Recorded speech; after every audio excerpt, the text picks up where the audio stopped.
I would like you to consider the following when searching for local maximums and local minimums.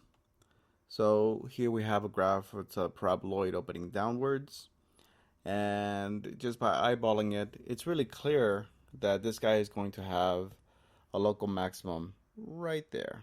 So that z value is the local maximum. Consider the conversation about partial derivatives at that point. So if I were to hold the values of y constant on this curve, you would have this graph here, and this graph on the xz plane will look a little bit like this. And for that red point, the tangent line would have a slope of 0. So this really means that the partial derivative of the function with respect to x at that point, AB, is equal to 0. Well,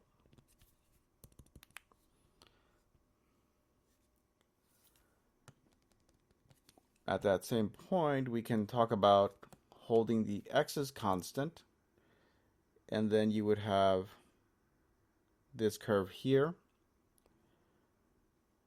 graphing that on the y-z plane. You would have a curve that looks very similar. And in particular at that point, again, if you're having a conversation about the tangent line, that tangent line has a slope of 0, giving us the insight that the partial derivative of f with respect to y at AB is also 0. So when looking for local maximums and minimums,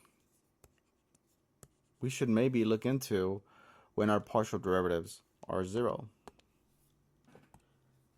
We have a theorem that gives us some guarantees about what happens for functions that are differentiable at the local maximum and minimum points. So theorem Fermat's.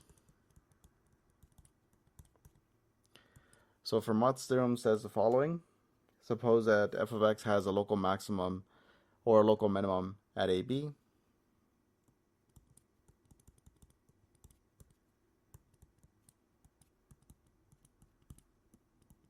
So local maximum or local minimum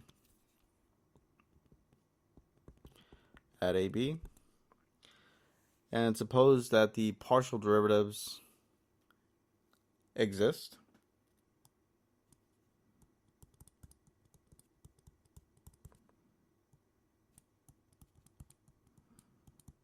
At AB. Then Fermat's theorem says that the partial derivatives have to both equal to 0 at AB.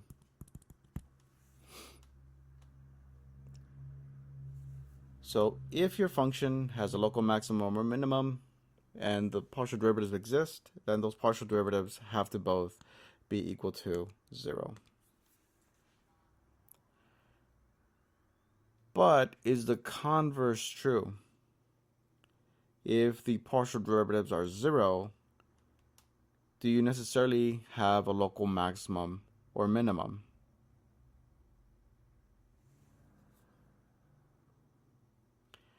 We can answer this thinking back to our Calculus 1 techniques. Think about Calc 1 and when you had a function that looked like this. In this case, the derivative was 0, and that guy does give you a local maximum. In this case, the derivative was 0, and that gives you a local minimum. But then you had these cases that look like this, where the derivative at that point was 0, but this guy at this point was neither a local max or a local min. We also have seen that earlier in this diagram for the point right in the middle. If we were considering the partial derivatives at that point with respect to x and with respect to y, both of those guys would have been 0, but that guy would not be either a local maximum or a local minimum. So Fermat's theorem doesn't work the other way. If the partial derivatives are 0, it's not necessarily true that you have a local maximum or a local minimum. However, this little bit of insight lets you know sort of what to look into, where to start looking for those local maximums and minimums. So the places where our partial derivatives are going to be simultaneously 0 are going to be the candidates where we might potentially have a local max or a local min. And we call these special points critical numbers.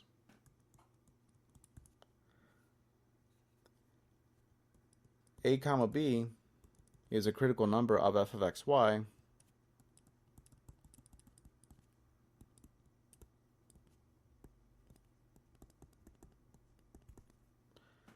if the partial derivative of f with respect to x at ab is equal to 0 and the partial derivative of f with respect to y at ab is also equal to 0. So that and part is important. That means that both of these partial derivatives have to be 0 simultaneously.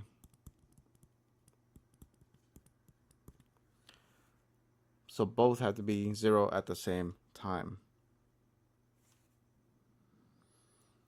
So again, these critical numbers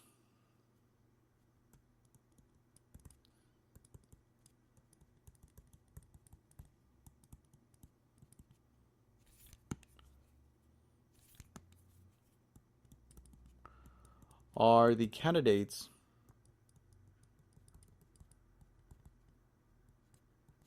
where the local maximums and minimums will occur.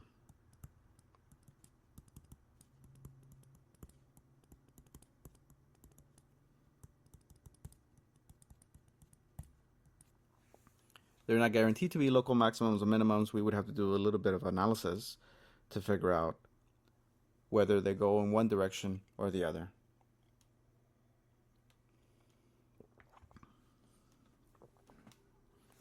To help us determine if something is or isn't a local maximum or local minimum, we use something called the second derivative test.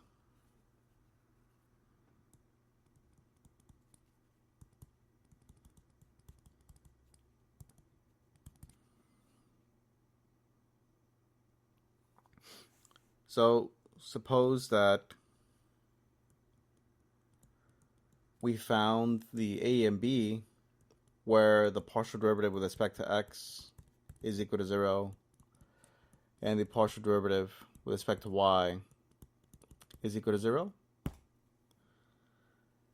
We're going to compute this special number d from these values. Suppose that d is the second partial derivative of f with respect to x at ab, and we're multiplying that times the second partial derivative of f with respect to y at ab, and we're subtracting the mixed partial derivatives fxy at ab quantity squared, and after computing this d, we can have one of three possible scenarios. If your d is positive and your second partial derivative of f with respect to x is greater than 0, then f of ab is a local minimum of f of xy.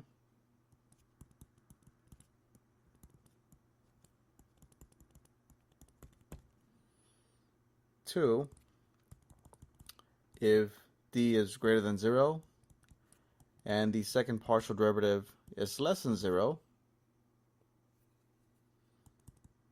then f of ab is a local maximum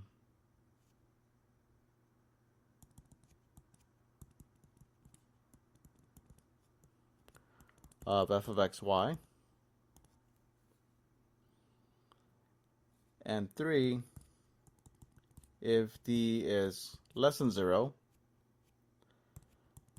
then f of ab is neither a local max or local min.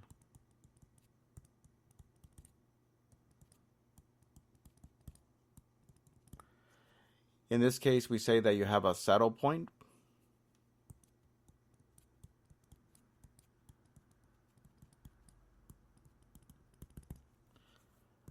And a saddle point is a point that we highlighted earlier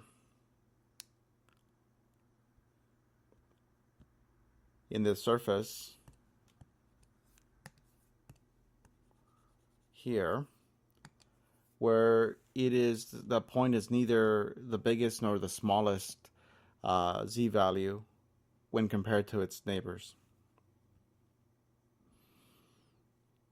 Okay, just recapping. So as we're searching for local maximums or local minimums, first we're going to figure out where the partial derivatives are simultaneously 0. We're going to compute this on the side here. This is going to be a real number. And when that value of d is positive, we have either a local max or local min. And we can determine whether we have one or another by looking at the second partial derivative of f with respect to x. And in the case where the value of d is negative, then in that case we have neither a local max or a local min, and we have a saddle point.